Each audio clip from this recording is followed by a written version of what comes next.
to participate in, because no single faction in Egypt can rule Egypt alone, and the president made it very clear in across the ways. But in any revolution, in any way, there are always forces who do not want this democratic transition. The corrupt remnants of the previous regime and the corruption that is prevailing in many sectors in Egypt is resisting this kind of change. And this is what the president has called clearly that wanted to lobby all Egyptians against corruption and against this hindering of this democratic process. So there are we're talking about two groups who are opposing, and unfortunately in this kind of atmosphere they seem to come a little bit closer, and we ask everybody basically to stick to the democratic principles and to continue along this path that all Egyptians have, the majority of Egyptians have voted for in clear democratic choices.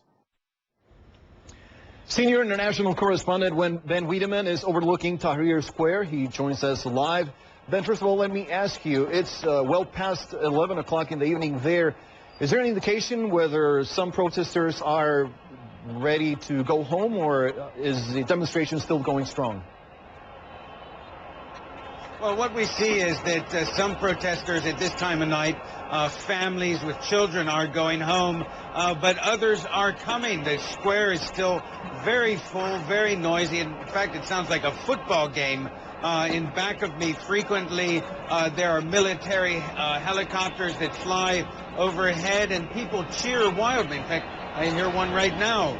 People cheer wildly when one of those helicopters comes over, like right now, and they see these helicopter overflights as a sign of support from the military. No indication that these protests are abating whatsoever, and I can